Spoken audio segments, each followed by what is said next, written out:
Olá, gente. Eu sou a Mariana, coordenadora da UITRI, e hoje a gente está aqui com a psicóloga Ana Cláudia Eutrópio. Olá, Ana. Ei, Mariana, tá Tudo boa? bom? Sim. A gente vai falar um pouquinho sobre a sexualidade infantil. Ana, quando que as questões da sexualidade começam a aparecer na vida de uma criança? Eu acho que as questões da sexualidade começam a aparecer na vida de uma criança antes dela nascer.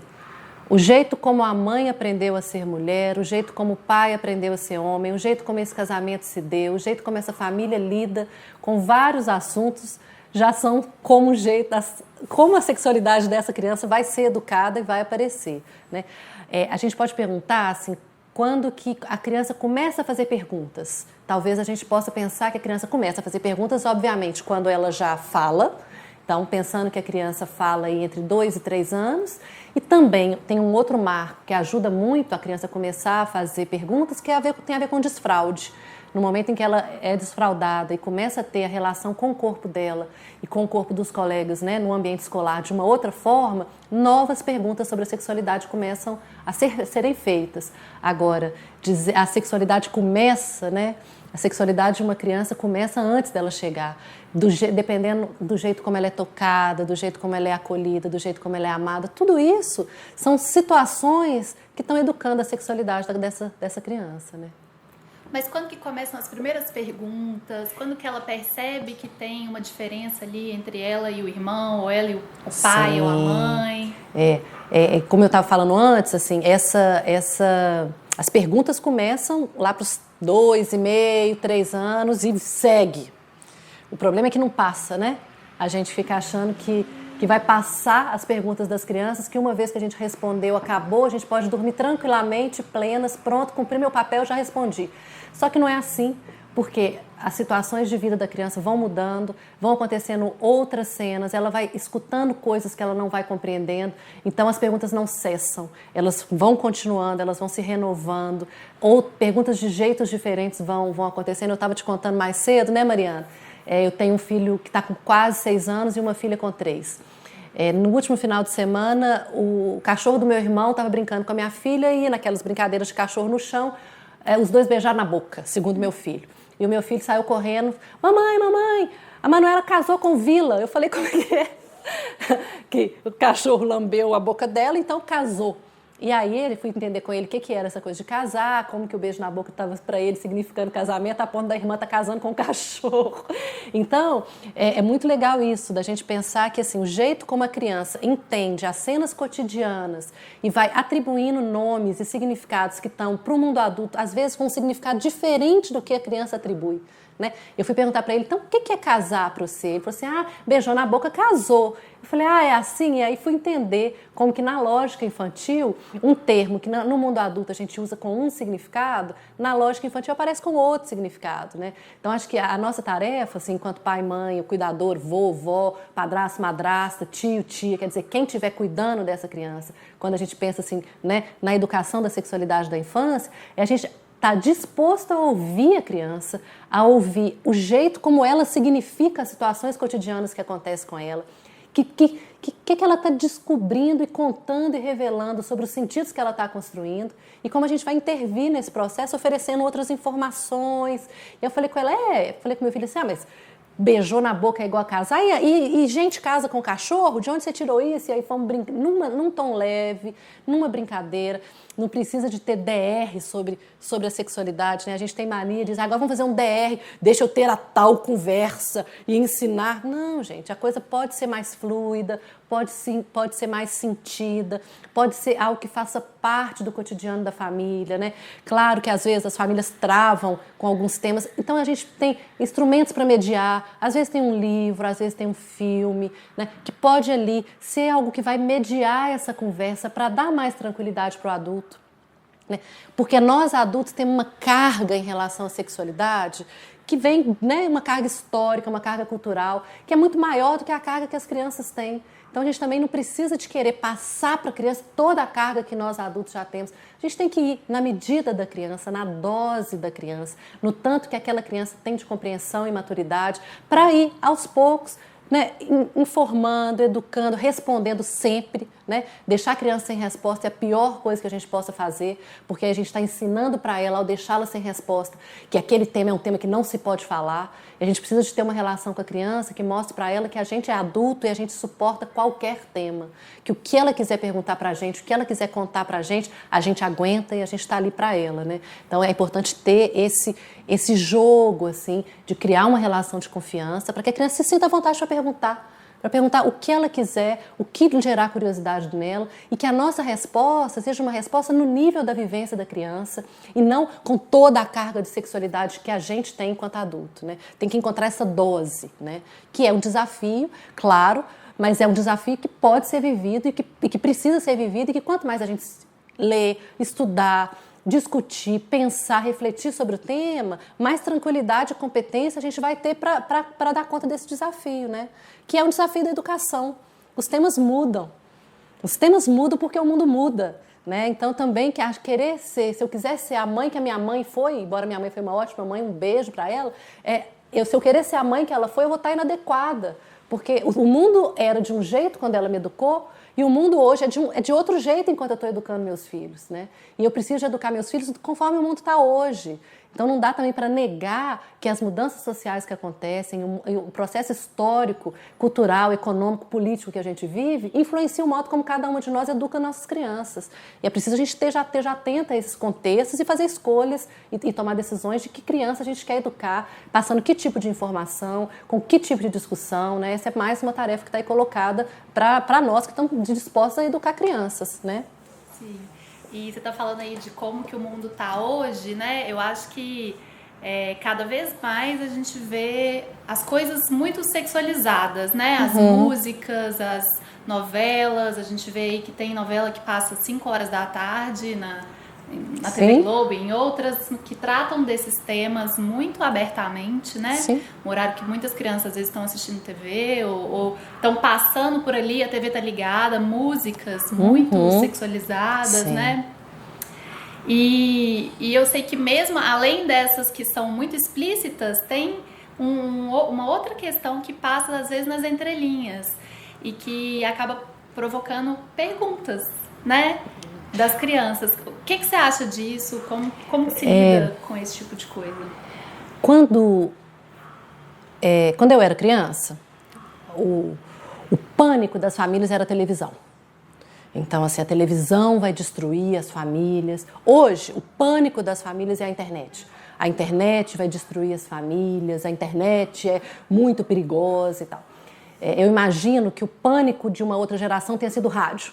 Quer dizer, vão mudando-se os pânicos. Eu acho que, claro, a internet ela traz alguns riscos que a televisão e o rádio não tinham, na medida em que na internet você tem como produzir conteúdo e colocar, que na televisão e no rádio você não tinha. Então, por exemplo, esse fenômeno das nudes ou da produção de vídeos íntimos e isso ser colocado e postado na internet não é uma coisa que a gente vivia quando era televisão e rádio, as ameaças à família, né? Claro que a internet muda a dinâmica, inegavelmente. No entanto, eu acho que todas esses diferentes pânicos familiares, eles revelam a necessidade, né, de mediação que é necessário ser feita entre o estímulo audiovisual que chega em diferentes mídias e o papel da família na compreensão e no tratamento dessa informação que chega. A gente achar que a gente vai colocar os nossos filhos numa bolha e a gente vai dar conta de filtrar tudo que eles têm acesso é burro. Não é só burro, né? É ineficaz, é viagem. Assim. Não tem jeito da gente colocar os nossos filhos numa bolha e controlar tudo que eles têm acesso e achar que nós vamos dar conta. Todo mundo fura bolha. Né? E criança e adolescente, então, é mestre em fazer isso. Agora, a tarefa adulta é pensar, se eu sou uma adulta e estou formando uma criança, assim, como eu vou mediar o acesso dessa criança a essa informação para que ela mesma tenha crítica e consiga formar suas opiniões em relação àquilo. Há uma erotização excessiva? Há. E a gente tem que pensar como a gente vai passando mensagens duplas em relação a essa erotização excessiva, né? A gente já discutiu, não é um tema que está uma música que está tão frequente, mas assim, a gente pensa, né, num outro momento, com a música do Creu e o que se fazia com a música do Creu e todo o estímulo de filmar as crianças dançando e viralizar isso. A gente tem que ter cuidado com com o modo como a gente dá mensagens duplas, né? Por um lado, eu falo, não, eu não quero a hipersexualização. Por outro lado, eu estimulo uma dança que tem um componente erótico muito evidente. Nem sempre as crianças entendem tudo isso, né? Às vezes está dançando pelo ritmo, que o corpo é bom, a música é boa, a gente dança. Então, também a mediação precisa ser feita nisso. E acho que dar conta de como é preciso, assim, né, novamente, fazer a mediação. Então, assim, tem uma música, vamos discutir a letra dessa música. Em escola a gente fala isso demais, né? Eu não posso proibir as músicas que os jovens estão escutando de ser tocadas na escola, ou que as crianças estão fazendo parte daquele universo. Eu preciso trazer essas músicas para dentro e ajudá-las a compreender qual o contexto de produção dessas músicas, com o que isso significa, né? Quando a gente pensa, claro que aqui nós estamos para discutir um pouco mais de infância, mas a gente pensa, por exemplo, na juventude, não dá para a gente negar a pornografia, mas o que eu vou fazer com esses jovens indo para os seus quartos com os smartphones, vendo pornografia? Eu vou falar, não pode, vou tomar seu celular para todo sempre. A gente não dá conta também dessa proibição de sustentar, mas como mediar, né? E eu estava te contando mais cedo, né, Mariana? Então acho que merece que a gente fale aqui, como que também é importante a gente observar, e nesse trabalho de mediação, a forma como as mensagens que educam os nossos filhos sobre os afetos, todos, né, estão nas coisas que eles assistem. Eu estava contando para a Mariana, meu filho adora um desenho que chama Ladybug. Ladybug é um fenômeno aí, circula para todo lado, é tema de festa infantil. Eu gosto da Ladybug também, acho que dos males o menor em algum nível, mas assim, é preciso mediar. Qual que é a história do Ladybug? Enquanto eles não são super-heróis, enquanto eles estão nas suas identidades verdadeiras, a Marinette e o Andrew são colegas de escola e a Marinette é apaixonada com o Andrew. Depois que eles viram super-heróis, o Cat Noir é apaixonado com a Ladybug e ele não sabe que ela é a Marinette. Tem todo esse jogo de um desencontro amoroso. E que vai aparecendo, e às vezes meu filho faz algumas perguntas, quando é que eles vão casar, será que eles vão descobrir, eles se amam ou não se amam? Ali já tem uma cena para eu educá-lo sobre a sexualidade, né? Agora, tem a vilã, que é a Chloe, que é uma colega deles, que ela não é totalmente vilã, mas ela é a figura que tá para a gente discutir um monte de coisas, né? A Chloe é a filha do prefeito, então milhões de horas ela fala assim, você sabe com quem você está falando, eu sou a filha do prefeito, eu tenho mais direito que você. A Chloe tem uma relação com a melhor amiga dela absolutamente abusiva, ela obriga a melhor amiga a fazer 1 milhão de coisas, e ali, naquela conversa sobre a Ladybug, sobre esse amor dos dois protagonistas, sobre o modo como essa Chloe, que é a menina rica da escola e a menina poderosa, oprime e se acha com mais direitos que os demais. Toda a discussão e a mediação que eu faço com meu filho todos os dias, o problema é isso, assim. Passa às vezes 8h30 da noite, eu já estou estourada de cansada, ele já está estourado de cansado, e seria muito mais confortável para mim, talvez, deitar do lado dele e dormir, falar assim, deixa o pau quebrar e esse desenho passar o que for. Né? Mas essa é a dificuldade da tarefa educativa, né? Ela é incessante, ela não para. Né? Eu preciso de estar o tempo inteiro atenta ao que ele está vendo para discutir com ele. Eu falei, Bernardo, o que você achou disso que a Chloe fez? O que você achou dessa hora? Né? Tem um dia que a Chloe tira uma foto de um cara que está se declarando para ela e viraliza essa foto como um ato de humilhação. Eu falei, o que você achou disso? Dela espalhar a foto que não era legal, do menino que estava falando que amava ela para todo mundo. Todas essas situações estão num desenho animado que passa num horário para criança no Discovery Kids. Então, assim, não dá pra gente, às vezes, achar que o inimigo está lá longe e que em alguns momentos a gente não precisa de intervir, porque não é bem assim. Os temas dos relacionamentos, dos afetos, da sexualidade, eles estão colocados cotidianamente em todas as relações. Então, pintar um inimigo externo longe, às vezes venda aos nossos olhos para a necessidade de mediação em todas as situações, né? Às vezes a gente está comentando alguma coisa e achando que a criança não está escutando e ela está ali, mas como é que foi isso? Mas o que aconteceu mesmo? Cheia de vontade de entender. Eu estava contando, olha isso, é super contemporâneo. Eu estava contando para meu marido a história do tatuador de Belo Horizonte que abusou e aquele trem passou no jornal, não sei o quê. Eu tenho uma amiga que está na dúvida, muitas situações. Aí o meu filho veio assim, o que foi, mamãe? O que aconteceu? O que ele fez? Quem que era ele? O que foi errado?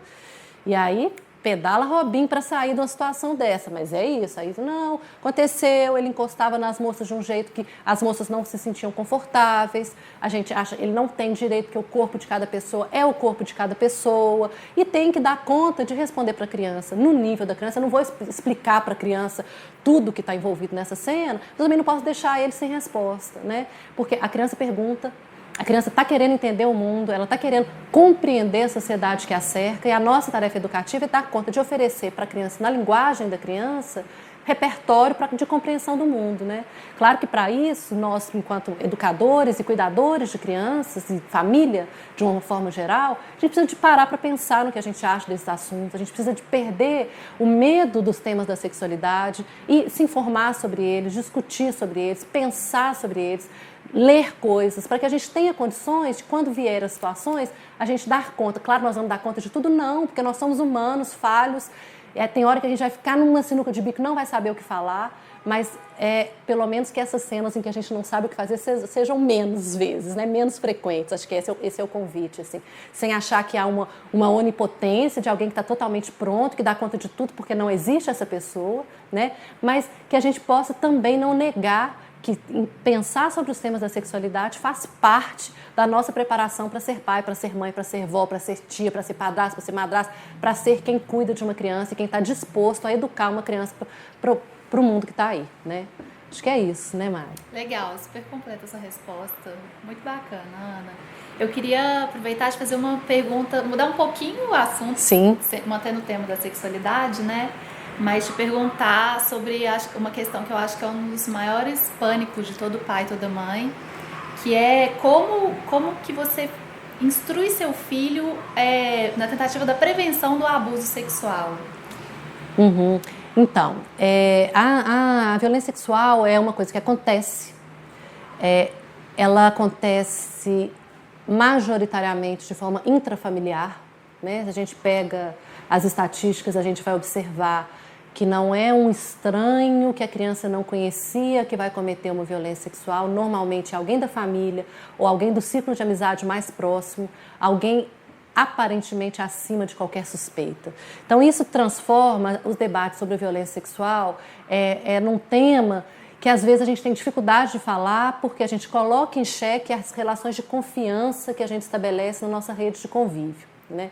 O que eu acho que é importante a gente ter, né, pensar como estratégia de prevenção.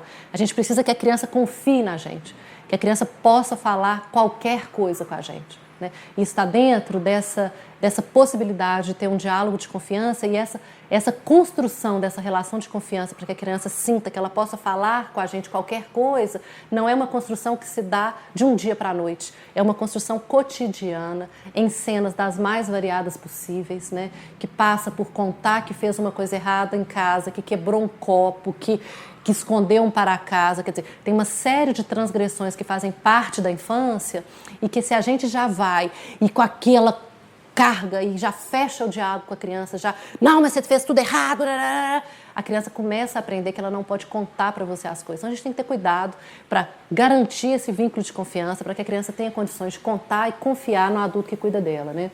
Claro que, especialmente em relação, né, aos temas da sexualidade, além dessa relação de confiança que é essencial, exatamente porque as características da violência sexual incluem gente da família ou gente muito próxima, em sua maioria, quando nós estamos falando de abuso infantil, também é preciso ajudar a criança a entender quais são as partes íntimas do corpo dela e que essas partes íntimas não podem ser tocadas por ninguém fora de uma situação de cuidado, né? Então, assim, eu não posso falar com a minha filha ou com o meu filho, só a mamãe vai tocar nas partes íntimas de vocês, porque eu tenho uma babá que dá banho neles, eu tenho minha mãe, meu pai, minha cunhada, sabe? Tem uma rede de pessoas, minha sogra, meu sogro, tem uma rede de pessoas que estão envolvidas na atividade de cuidado dos meus filhos, né? Então, os meus filhos precisam de entender que as partes íntimas deles só podem ser tocadas por um adulto que esteja cuidando dele em uma situação de cuidado. Então, quando está tomando banho, ou quando está passando um remédio, ou quando está trocando de roupa, né? Fora da situação de cuidado, não tem por que estar tocando nas partes íntimas. Então, aqui tem uma coisa que está esquisita, né? Também preciso ajudar os meus filhos a entenderem que se algum toque, alguma coisa os fez se sentir desconfortável, está esquisito. Porque não é para se sentir desconfortável quando um adulto está tocando em situação de cuidado. Isso faz parte, isso é para ser natural. Então, se há um desconforto, se ele sentiu alguma coisa esquisita, que ele pode contar, que não tem problema isso, que não é uma situação vergonhosa ou que tem que ficar no segredo, né? A gente também tem que ajudar as crianças a entender que não precisa ter segredo com a mamãe, com o papai, com a vovó, com quem for a figura de referência principal dessa criança, né? Que pode contar qualquer coisa que tenha acontecido. E desconstruir essa cultura do segredo também é uma forma de enfrentar a violência sexual infantil, né? Tem várias coisas para a gente pensar. Acho que quanto mais a gente se informa, mais a gente vai ficando com habilidade, mais a gente vai perdendo medo das coisas e mais a gente vai se preparando mesmo para ser pai, mãe, vó. Eu sempre falo isso porque eu acho que é importante a gente pensar que tem várias pessoas que são envolvidas no cuidado de uma criança, né? E que essas várias pessoas elas possam estar juntas, alinhadas, pensando da mesma forma, pelo menos em alguns assuntos, para que essa criança cresça da forma mais saudável, mais bacana possível, né? Que ótimo, Ana. Obrigada por compartilhar um pouquinho do seu conhecimento, não só como especialista, como mãe também, né? Espero que a gente tenha outras oportunidades de conversar um pouquinho mais. Sim, obrigada, Mariana. Está sendo um prazer estar aqui junto de você na WeTree, viu? Até a próxima. Até a próxima.